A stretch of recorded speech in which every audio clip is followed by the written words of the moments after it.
Built in 1958 from scratch, Nouakchott, the capital of Mauritania, is a town without a soul.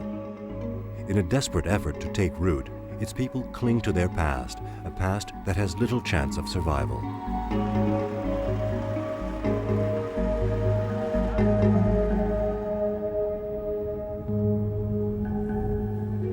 When a Mauritanian leaves the capital, he goes into the bush, even if the bush in Mauritania happens to look strangely like a desert.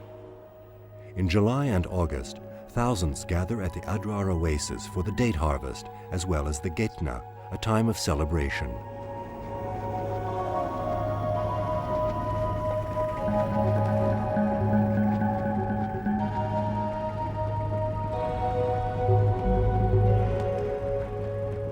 Da is 30 years old.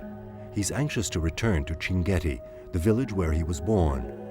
He used to work for an airline company in Nouakchott, but decided to leave his job in order to return to his birthplace. Da hopes this is a one-way trip. He doesn't want to go back.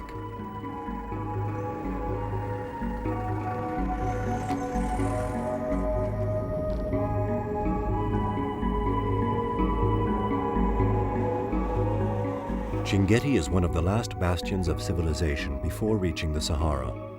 Long ago, it had been a major caravan stop, a trading junction, and remains the seventh holy city of Islam.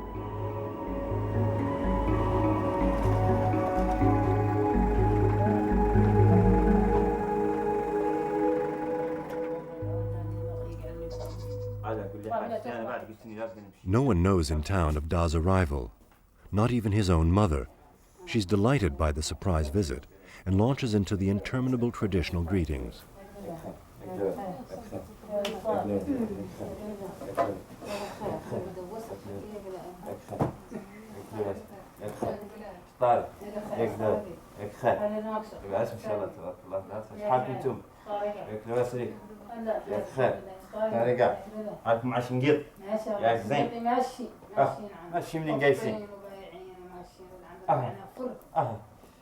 How's life in Chinguetti?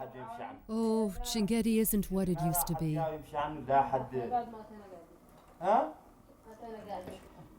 But Chinguetti is irreplaceable. No. In any case, I'm leaving. I'm moving to Nouakchott. You can't leave Chinguetti. Chinguetti's a much nicer place. Nouakchott is a horrible place to live. But there's nothing left for us here in Chinguetti. Nothing. It's our culture. Our traditions are here. You can't leave Chinguetti.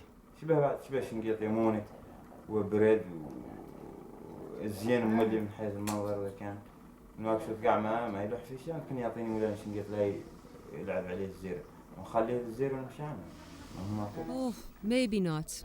But I'm leaving. We're leaving anyway. You can do what you want. Okay, it's finished. You can do what you want, Mom. Go ahead and leave. I'm leaving the house.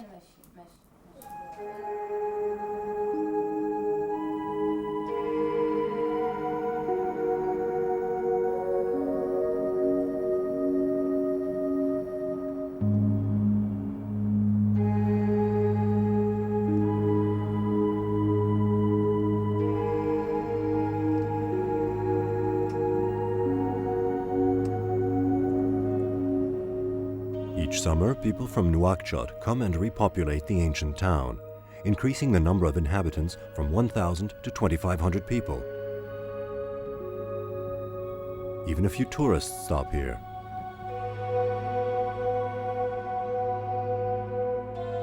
For a while, people begin to forget that times have changed. Each house is built like a fortress, and from the outside, the town seems abandoned. While it's true that the majority of houses remain desperately empty, there's life behind a few doors.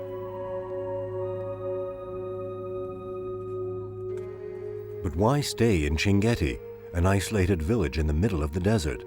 Because there is still water. The proof, there's even a water tower to supply the daily needs. The underground reserves must be extraordinary. In the event of the pump malfunctioning, the water tower overflow creates an event in Chinguetti rain.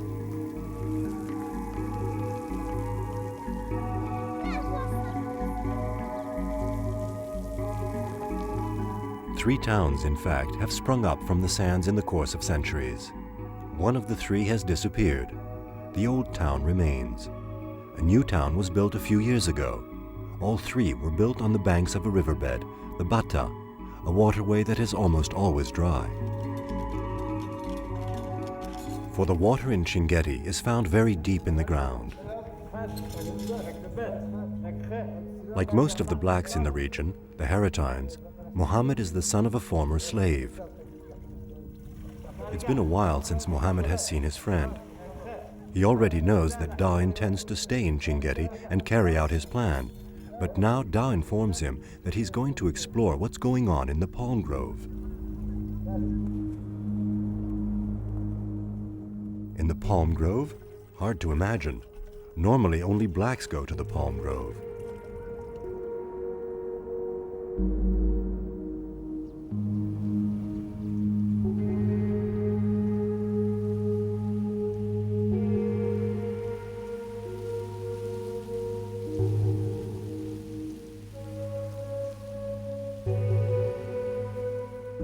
Although the abolition of slavery is almost a reality today, the Haratines still represent the bulk of the workforce available in the area.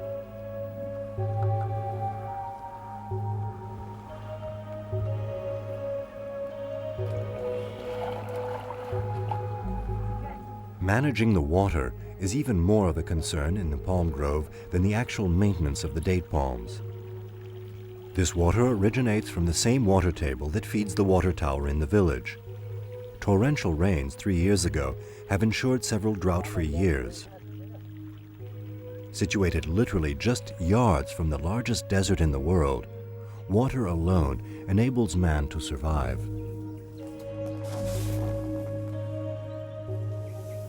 Ahmed is one of the employees who harvest the dates each year. The yield from a few days of work represents the wealth, if not the survival, of the entire region for a full season. The palm grove is the sole means of subsistence for the people of Chinguetti. Dates are the staple during the summer months. The fruit also symbolizes hope and joy. In winter, the villagers have to make do with vegetables grown in the shade of the palms.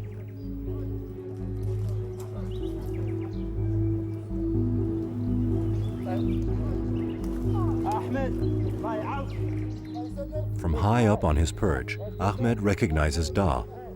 Da is curious to learn the news from the area.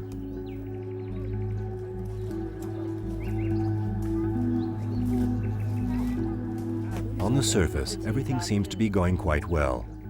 The harvest will be adequate, and there is sufficient water in the palm grove.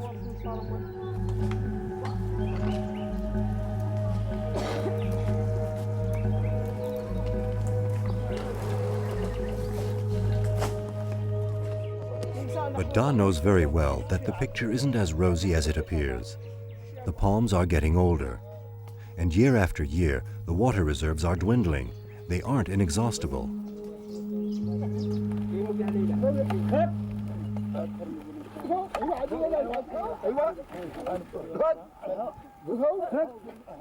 The shadouf, which draws the water, keeps getting longer. The antiquated lever is barely able to reach the ever deeper water. It's just a matter of time before it snaps.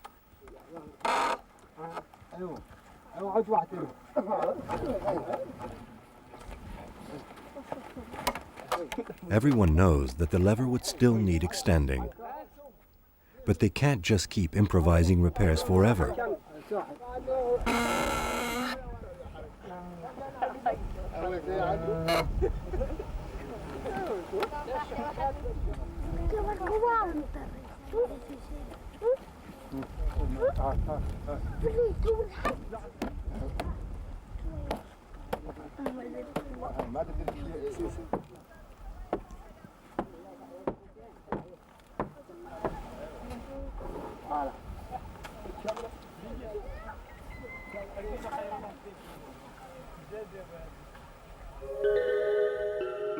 And when a shadouf is no longer able to find water, The diesel pump takes over, with all that entails, noise and fuel expenses.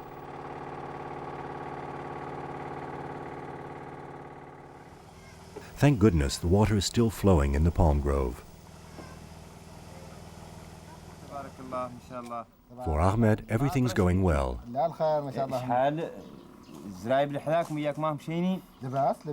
How is the harvest?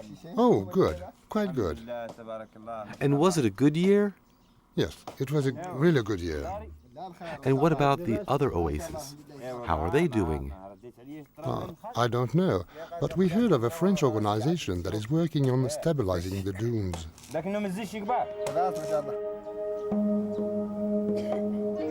Naturally, water is a major concern in Chinguetti, but Da knows full well that that isn't the real problem. Still, he's determined to stay in the area.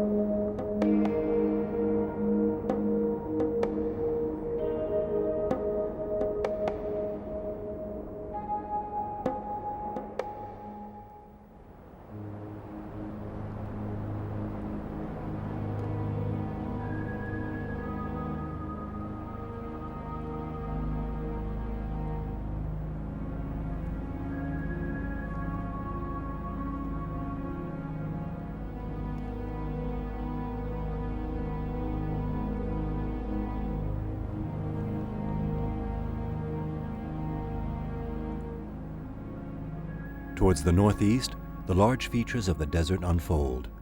Shifting dunes in hues of pink and amber interweave like waves from which the wind tears a merciless dry golden foam. The Sahara has been expanding for thousands of years. 5,000 years before Christ, the entire Chinguetti region was fertile and lush. People hunted in the forests, and water ran in torrents. Then came the drought. The ever-changing nature of the dunes is the final step leading to the extinction of all life forms.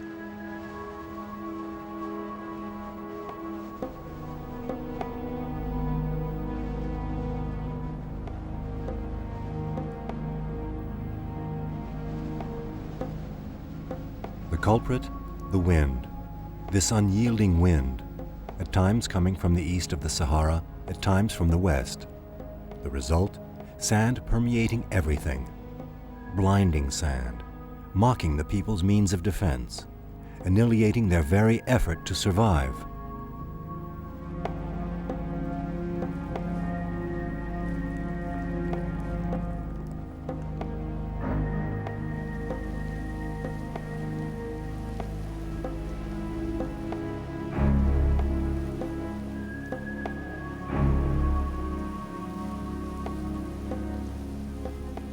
The main battle lies in retaining the dunes, or simply in altering the dunes' path in order to save the vital areas.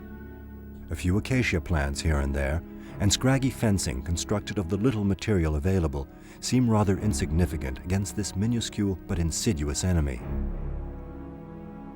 An association with French funding has launched a program to save the palm groves. Researchers are experimenting with more resistant varieties and replanting to stabilize the dunes.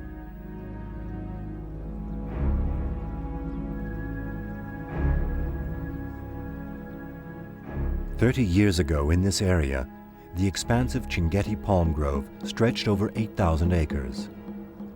Between 1978 and 1980, drought and wind scorched 95% of the grove.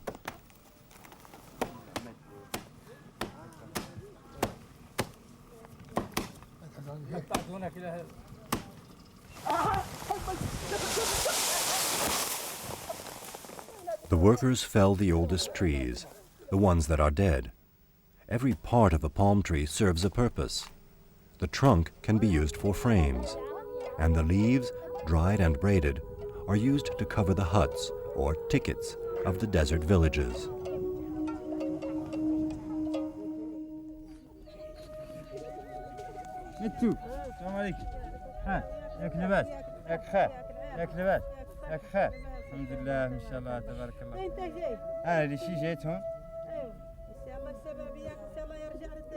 Da hasn't laid eyes on old man Ahmed for 8 years. He recognizes Mitu, his friend's slave, and asks after her master. Da is crushed by her reply. Is dead. When he was just a boy, Da loved to visit the old man, who used to tell him the history of the area. Chinguetti was a magnificent city, buzzing with people. Muhammad Khelli of the Laglal tribe founded the town 1300 years ago. He was a man of many qualities, a great nomad leader. He traveled all over the desert with his tribe and their herds. One day he decided to stop and build real houses. 3 men from the Idwali tribe assisted him in his mission. Construction of the village took 40 years. The village wasn't called Chinguetti yet, but Abouer.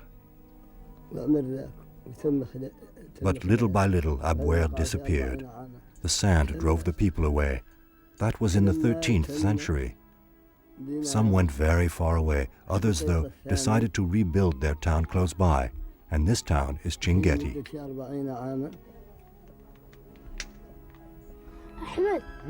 But Ahmed, where is Abouer? Abouer lies north of Chinguetti, buried beneath the dunes. You can't see it.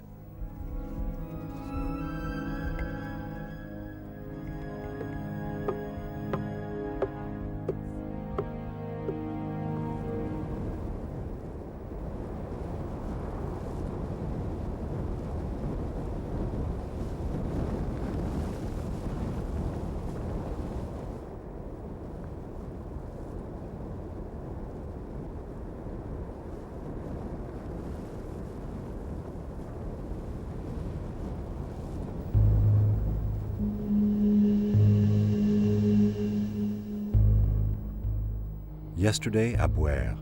Today, Chinguetti. But the sand remains forever and ever. Carried along by the wind, the dunes advance, recede, change course, but never cease threatening the town. Little by little, Chinguetti too is sinking.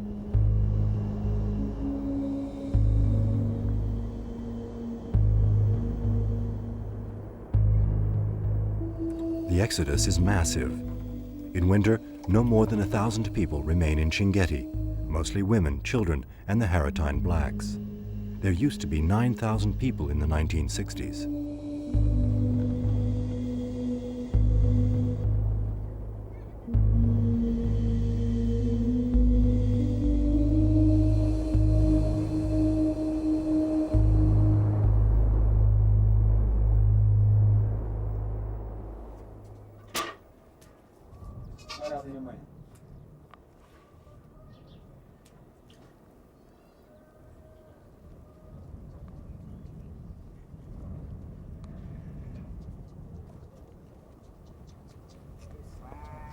The Chinguetti minaret appears to be the ancient town's sole defense against the invading dunes.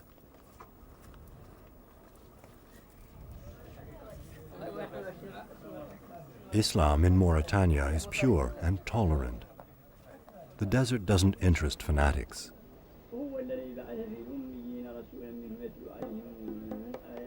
The day is divided by 5 prayers.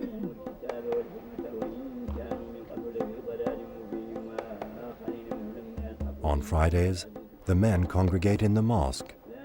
The women and children must pray separately.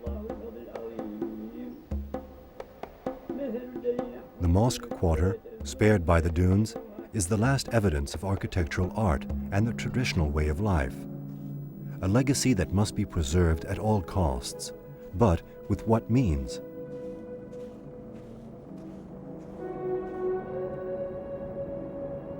Da hasn't forgotten the words of old man Ahmed. Abouer has disappeared. It is buried beneath the dunes. You cannot see it.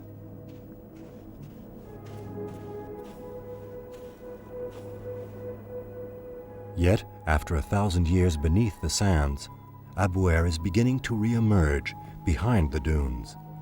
It's as though the sand were mocking the people and their villages.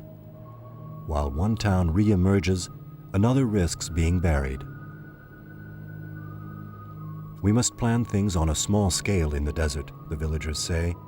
Perhaps not too small. Chinguetti mustn't vanish like its predecessor.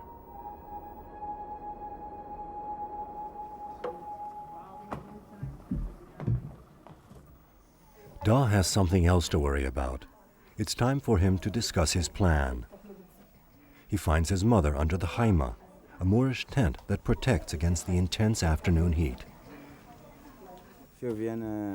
I really want to build a hotel in Chinguetti. It won't cost more than 770,000 ugia, $5,000. ولا يتكلفني 770,000 فهمتي 770,000 من لوقية كلفها ايوه. But where are you going to find 770,000 ugia? Before, when you were working, you had a steady income in Nouakchott. It was enough for you and it helped all of us. Why did you quit your job to get involved in a project that costs so much money? It's ridiculous. My idea is to bring a lot of tourists to the area.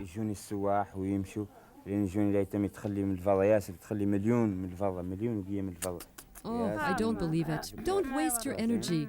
You were working and you stopped. It's just not done. I wouldn't help you with your plan. But there are many who can help me. No, it's not a good idea. Fine. I'll manage then on my own.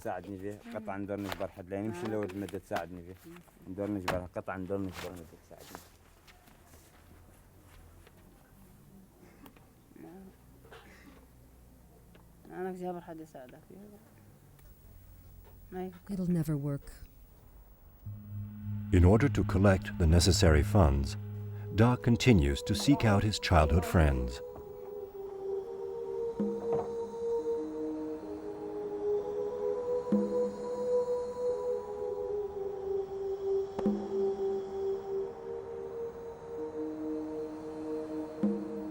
But things don't seem to be working out. Finally, he meets up with an old friend, Saif. Brahim. The one who lived over there. Brahim. He's gone. There is no one here besides me in this neighborhood.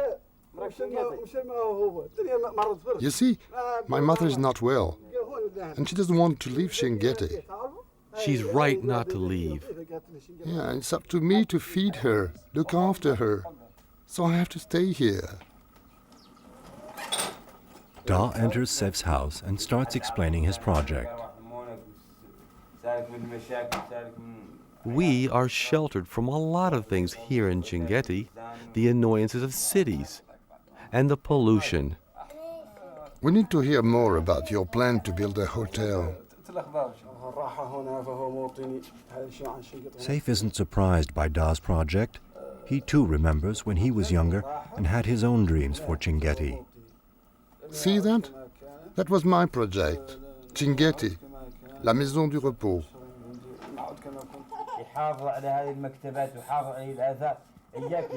But if you'd actually done it, tourists would have come. They would have brought money. They would have visited our village and our houses. It would have helped us to conserve our heritage.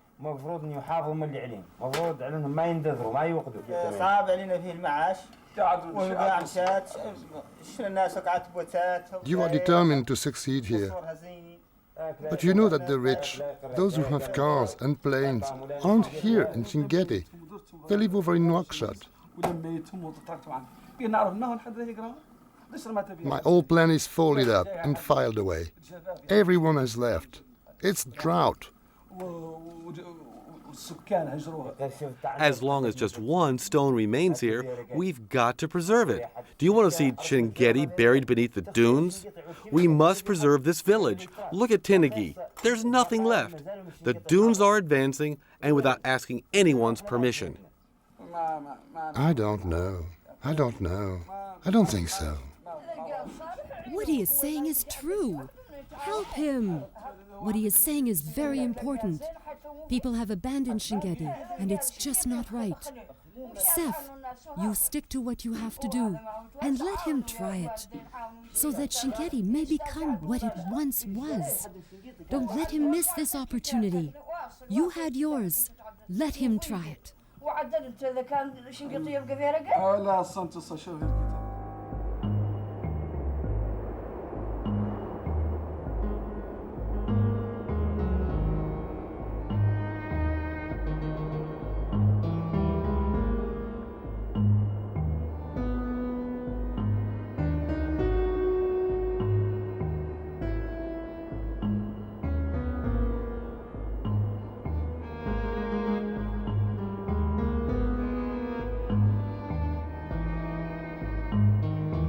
Da has convinced Saif and Sebi to go with him to Tinigui, the abandoned town east of Chinguetti. Without realizing it, the men and their camels are following the ancient caravan route that crossed the Sahara from the Maghreb to the Sudan. Up until the 17th century, Chinguetti was one of the most prosperous trading centers of Islam. The great nomadic Moors controlled the trans-Saharan trade, and they claimed their part of the wealth. Of course, they ran the caravan convoys on their territory, but they also happened to organize raids for merchandise. And in this way, they obtained gold, spices, ivory, perfumes, fabrics, and jewels.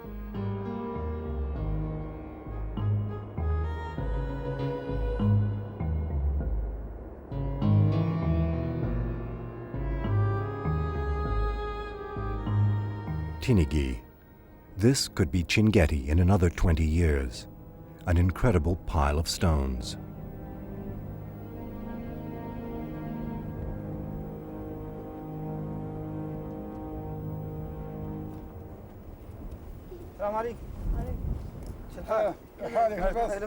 A woman from the neighboring camp of nomads makes her living in this ghost town. Rummaging through the stones, she uncovers primitive objects and jewels that she sells to people passing through. Her entire family can live for a whole week on what she makes from the sale of one ring.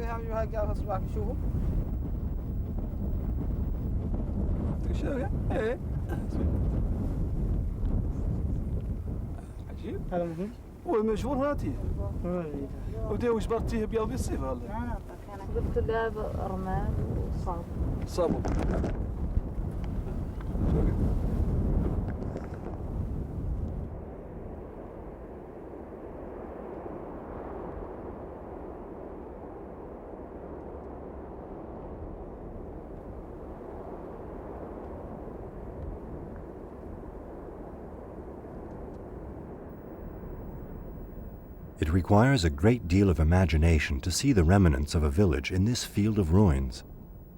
Sebi is originally from Tinigui. He discovers the house where he lived as a child.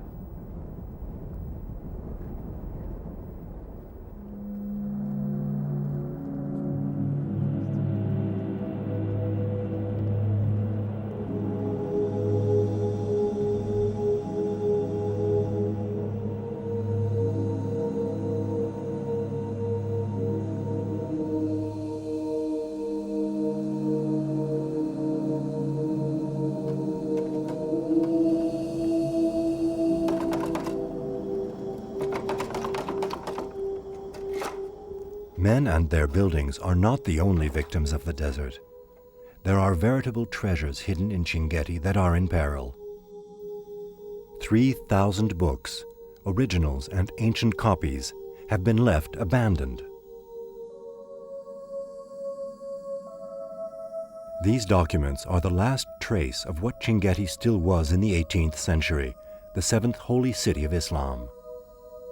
During their pilgrimage to Mecca, scholars and marabouts from the western Sahara met up in Chinguetti. They exchanged their knowledge, and the town became an influential center for science in the Islamic world. In a few decades, Chinguetti became the keeper of thousands of original manuscripts and accurate copies that were assembled in the town's reference libraries. By the end of the 19th century, economic decay led to the decline of intellectual activities. People left, the books remained. Since then, 3,000 manuscripts are subject to heat, dryness, insects, and sand. And yet UNESCO has listed all these books as part of the World Heritage. But these manuscripts belong to families who are neither terribly concerned nor have the means to conserve them.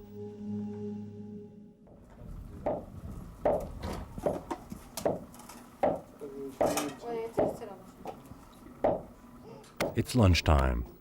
The women prepare millet cakes served with camel meat. While the men eat, the women once again gather separately.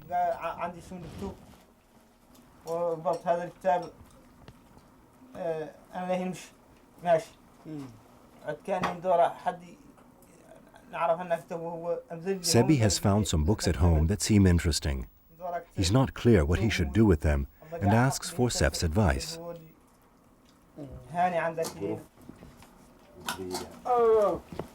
هو بتاع عيدة تسويد شنو الأوراق ده هي أنا دحين ينطش إن شاء الله نشوف نعود ونشوف ذي إن شاء الله نشوف إن قدام إن شاء الله نشوف جازيه عن العلم بالخير وجازيه عن ينا بالخير يجي هذا ما يعد يكون حد يبقي مستقبل المدينة حق ما يخل حق لا المقصود طعام لا حد هذا دروس كان دروس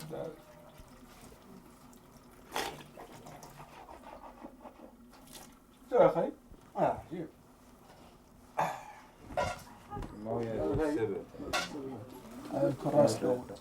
That could be interesting. Even important. A work by Sheikh Ali in 1, 2, 3 tomes. There's also writing from Abdi Hul Jihid. In fact, it would be good to give these journals to the city.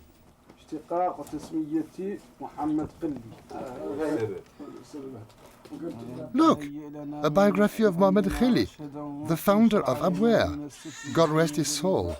وافتح لنا من كافة حناير منقطع واجعل لنا فرجا وابعث لنا مددا ولا تكلنا إلى تدبير أنفسنا فلست تعجز عن إصلاح ما فسد أنت الكريم قد Sef's reading gradually becomes a litany. It prompts the guests to meditation. In this part of the world, a book is a little like a prayer.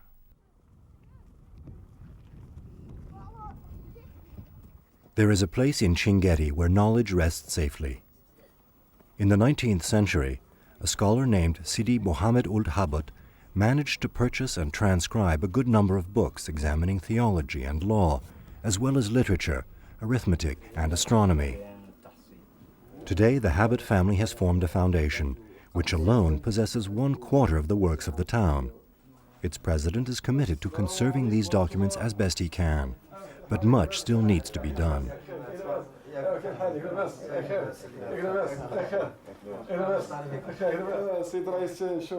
Mr. President, a friend has entrusted this to me. These are works which help trace the history of the town. I thought it best to entrust them to your care. وقع مازال لها تسويق يا قاعد زرع قبل يكتبوا كتاب زين الناس تاريخهم تاريخ المدينه ما هم ديما هاك شجره عايده شجره نساب حد من هذا القبيله وعلم الفلك موجود هون. Da is fascinated by astronomy. He'd very much like to consult some of the works.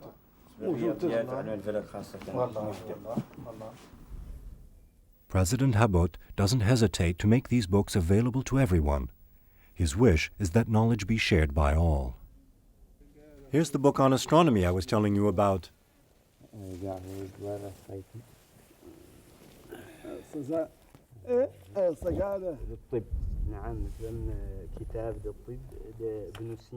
Habot owns very old manuscripts. Some have been transcribed from the works of the greatest scientists of Mauritania, such as Avicenna, a philosopher and physician from the 11th century.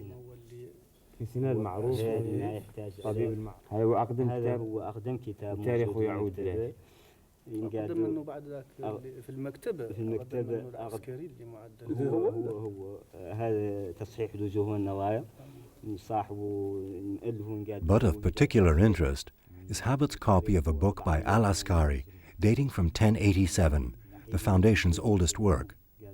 Those who specialize in the conservation of ancient documents claim that only 2 copies of this work exist. The other copy, moreover, is incomplete and said to be in Iraq. The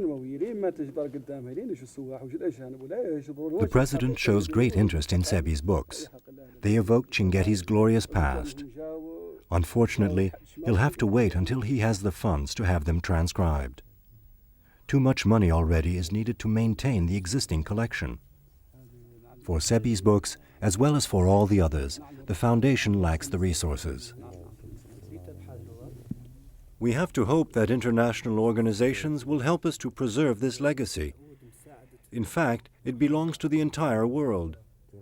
It is a universal heritage, and it is up to us to preserve it for as long as possible, with the restoration and conservation methods worthy of the name.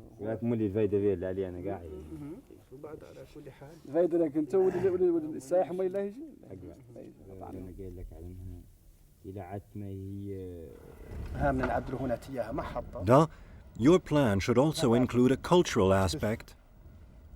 Try to think of activities more open to the public, so that the knowledge isn't confined to this library. The knowledge should be in everyone's home. We should be able to find it in every corner of Chinguetti. And for that to happen, you have to help us.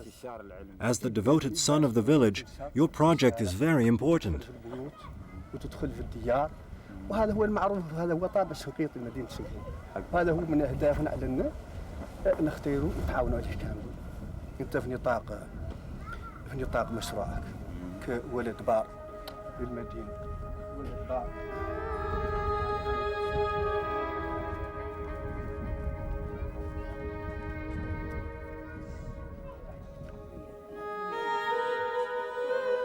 What remains of the Mahadras, the true universities of the sand that built Chinguetti's reputation and the reputation of the intellectuals referred to as the desert scholars? Indeed, the children of Chinguetti still learn the Arabic alphabet. Being able to read Arabic is the key to studying the Quran.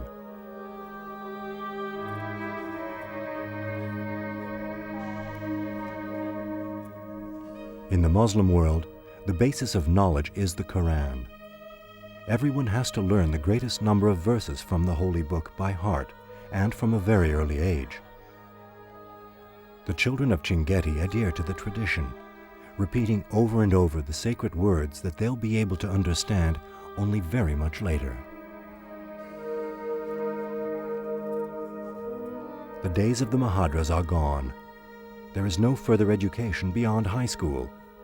Those who plan to pursue their studies have to leave the village and go elsewhere. Some never to return.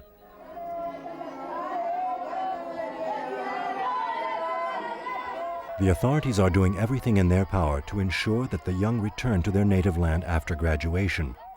But the jobs that are offered aren't in step with today's world.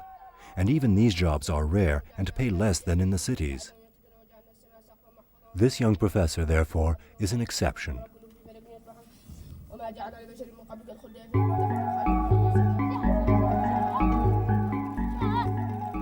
The other solution for staying in Chinguetti is to commute.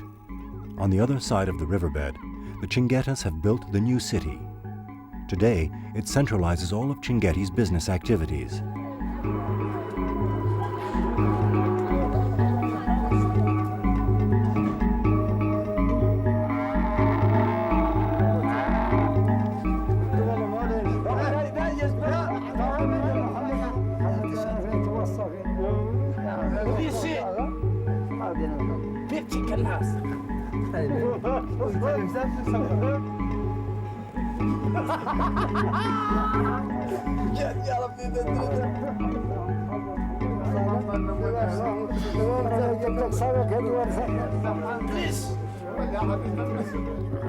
In Chinguetti, the men have the authority, but it's the women who control business and the purse strings. Everything passes between their hands. Lemina is a fortune teller. She predicts the future with shells called kauris that are rare in the region. By chance, Da's mother happens to drop by.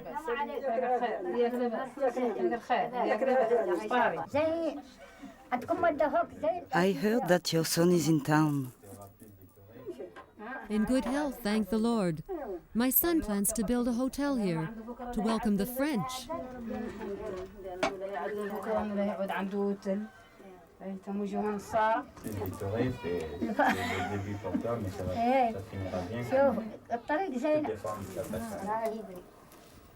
Yes, I see. Here in the shells is building, and the tourists are coming. French tourists. Oh, really? You're sure? Oh yes, I'm sure of it. I see them. Your son's plan is going to work. Yes, God willing.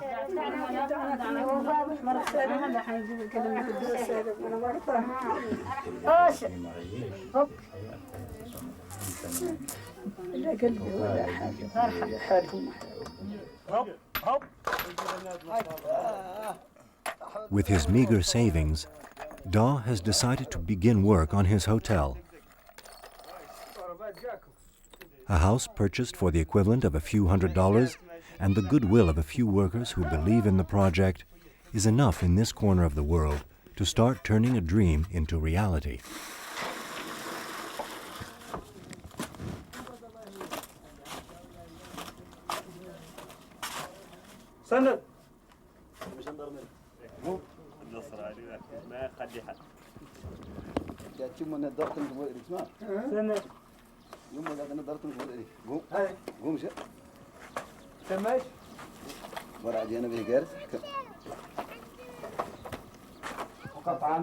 Saif has asked his old friend Daw to come to his house. They must talk. What I have seen in Tinigui breaks my heart. I don't want the same thing to happen in Chinguetti. I understand now clearly what you want to do.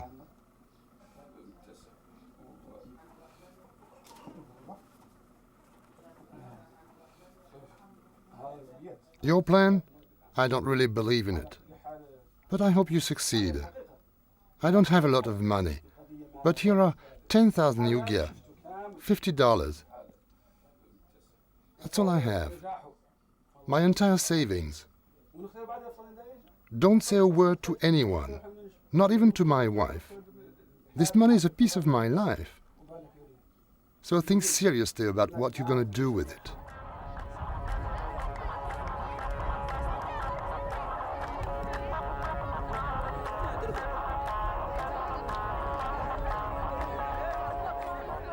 News of Daw's project has spread all over town. For a while, people spoke of nothing else. The women began to feel concerned. Some believe he will succeed, that the French will come to Chinguetti. One of them is now convinced of it. The young women from Nouakchott have arrived. The women of the village have organized a tam-tam for the occasion. The people of Chinguetti use any excuse to throw a party.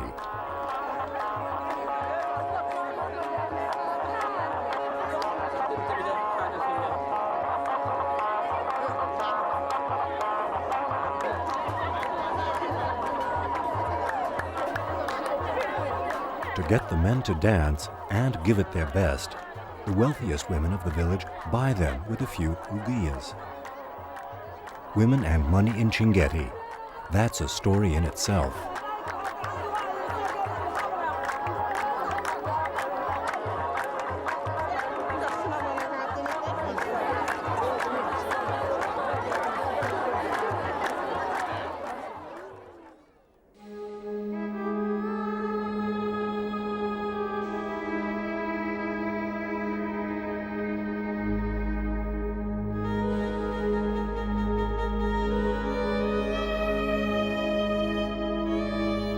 Daw has spent everything, but the hotel is still under construction.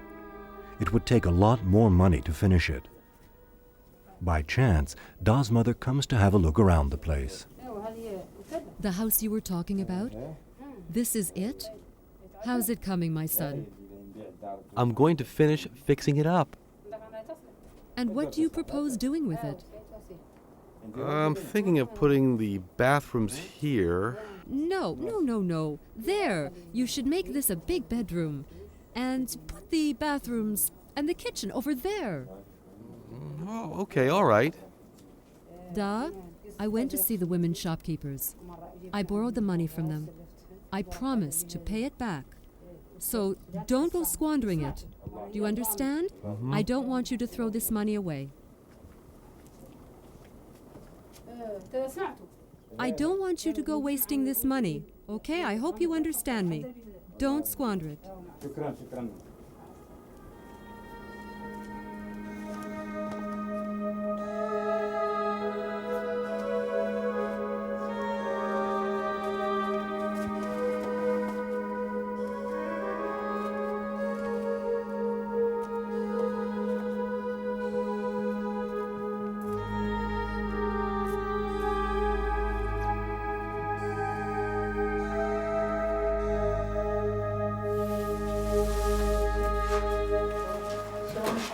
Once the work was completed, Da returned to Nouakchott to buy mats, rugs, and mattresses for the rooms.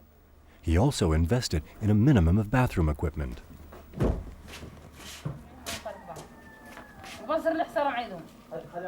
By chance, his mother just happens to be there, supervising.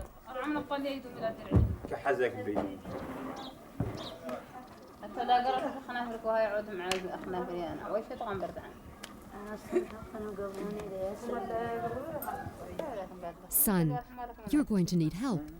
And I've been thinking, maybe I could look after the kitchen and the bedrooms. I could even take care of the till from time to time.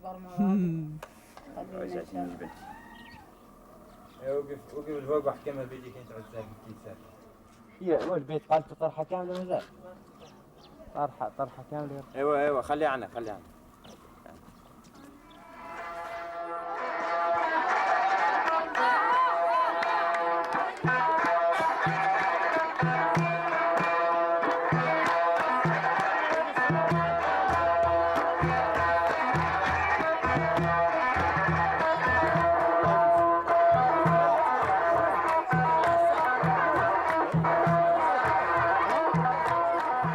The entire village came out for the housewarming party. This evening also marks the last celebration of the Getna. Soon, everyone will be going back to Nouakchott. The tourists, God willing, will come the whole year round, and Da will be ready to welcome them. He has succeeded, and he thinks that maybe he can save Chinguetti.